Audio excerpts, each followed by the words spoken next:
Hello everyone, this is Amai Milk, and I just got back from the theater like almost an hour ago, and I saw Thor Love and Thunder today, and I just wanted to give a little review or my opinion on it.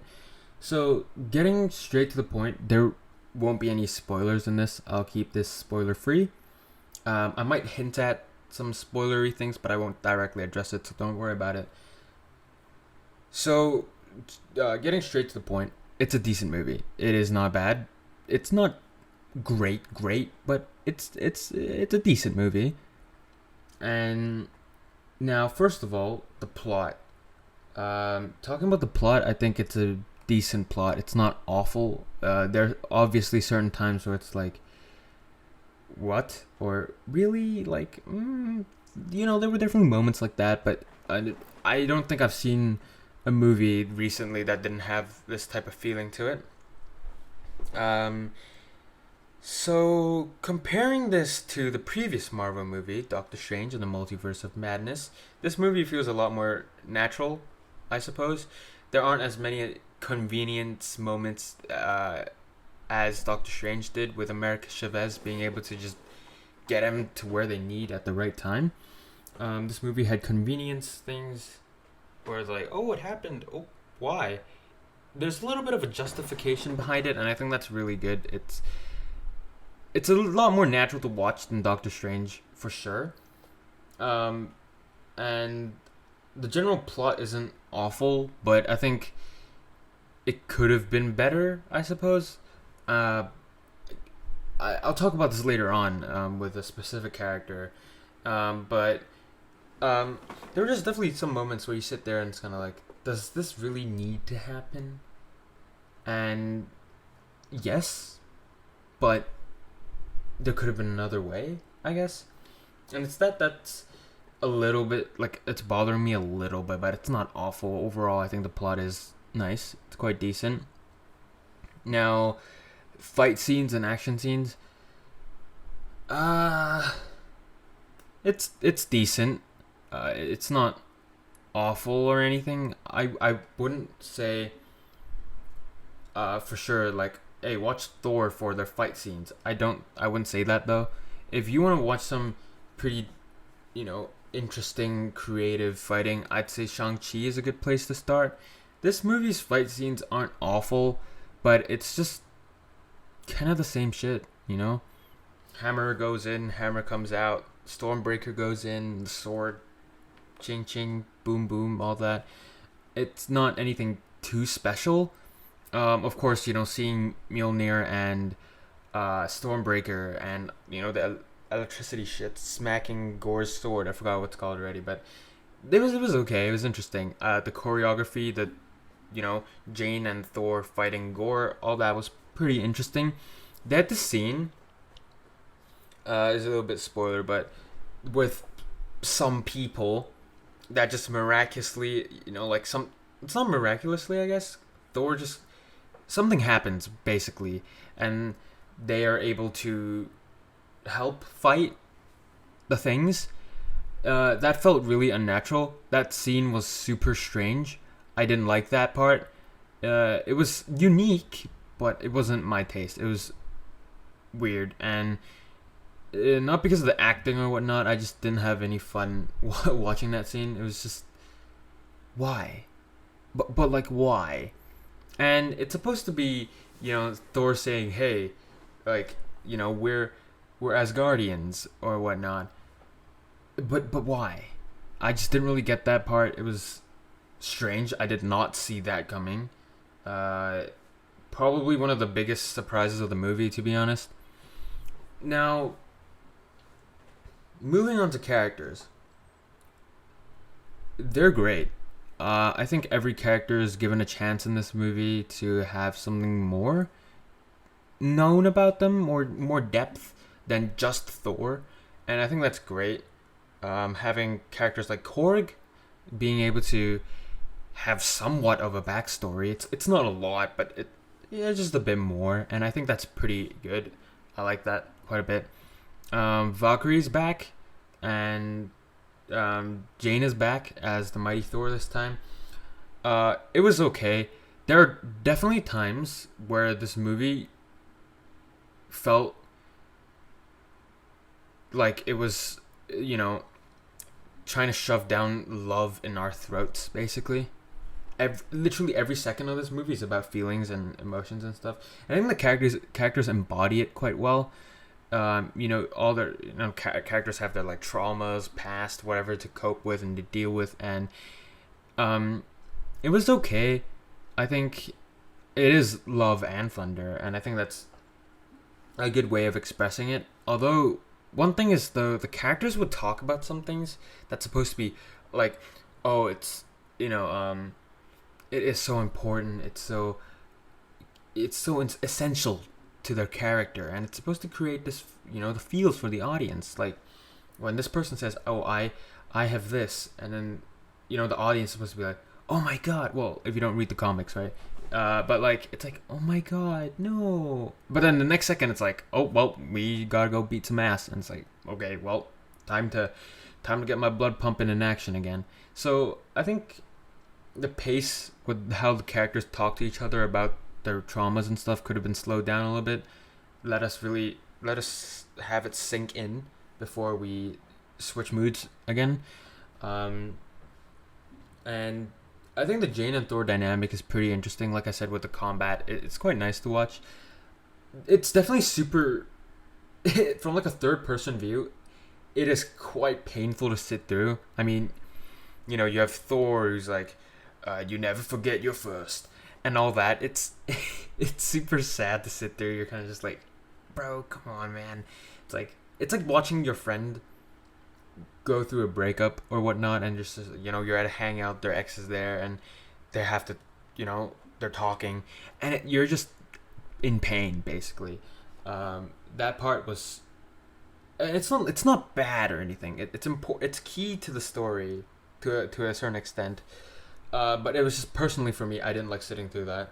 I think another thing with characters is to note would be Gorr. I think Gorr is a very interesting character in this movie.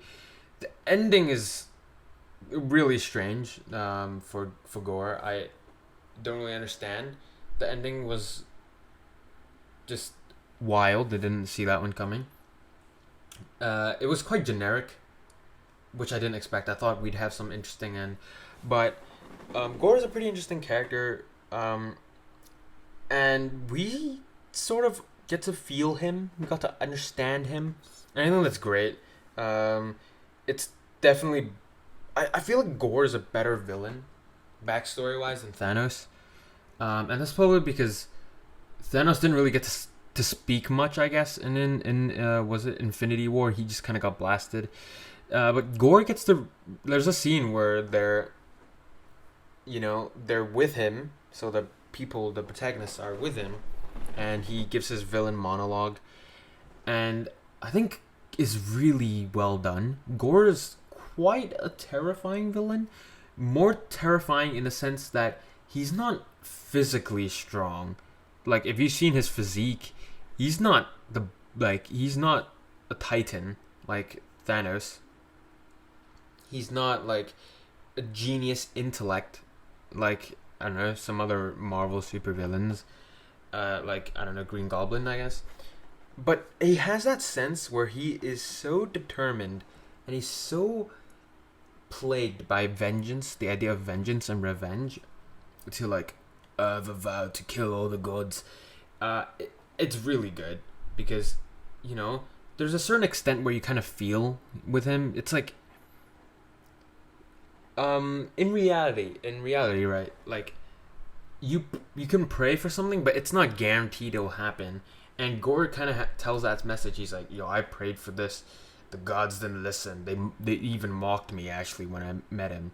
And it's that sense where I think it's great. It's quite down to earth actually, and to a certain extent, it's quite relatable. Not that I'm religious or anything, but I think Gorr's a very good character, and he was truly scary. There is definitely times where he actually felt strong, instead of some other goofy villain like Black Widow. The Black Widow villain was terrible. I hated that. That villain was awful. Now, onto some of the side characters.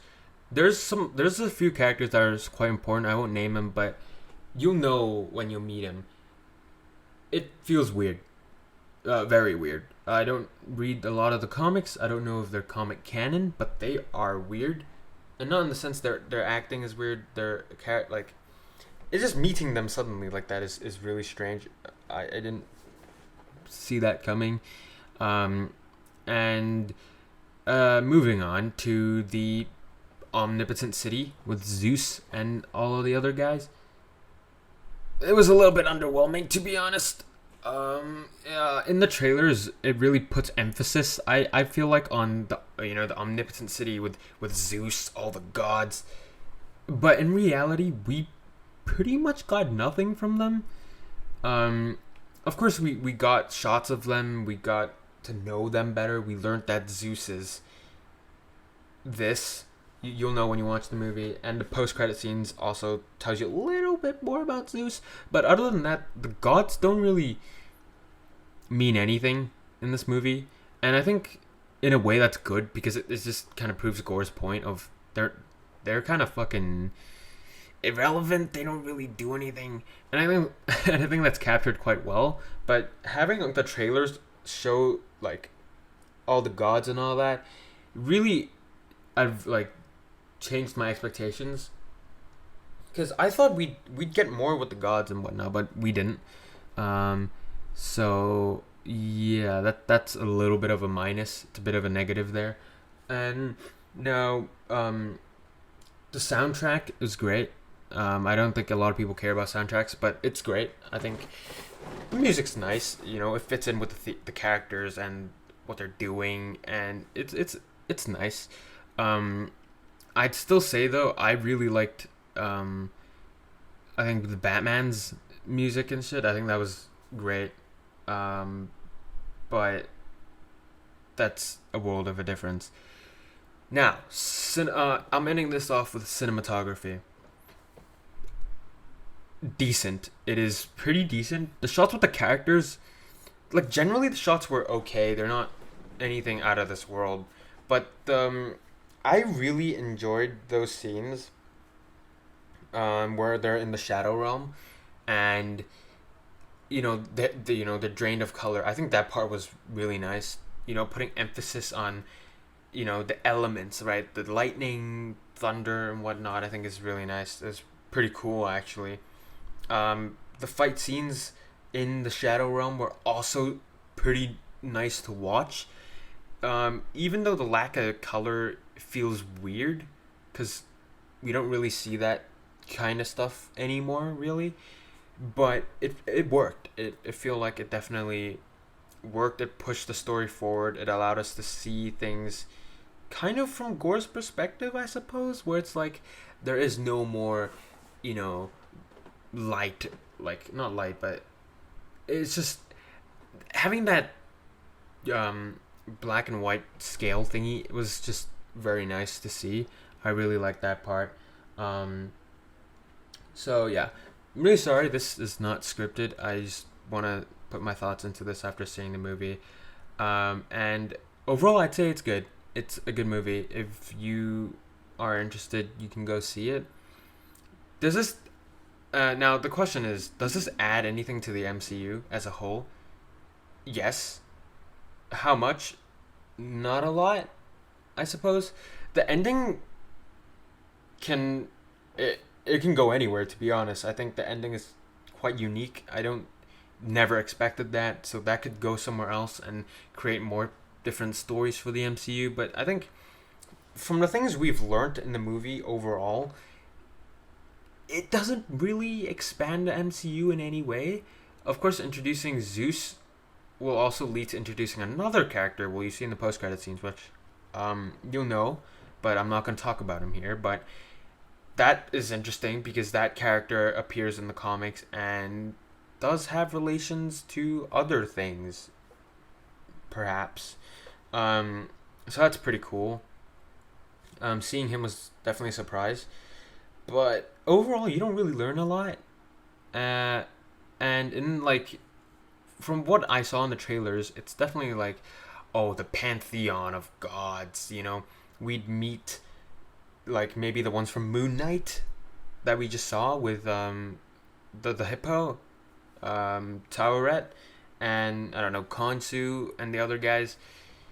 They were brought up. One scene, I think Thor or something said Ra, and some other gods that I have no clue, I've never heard of them. Which is interesting, but I really hope they would add more to it. Like, talk about, I don't know, just set up this, level where it's like, these gods exist for different cultures, and they might even have been to Earth to physically do things.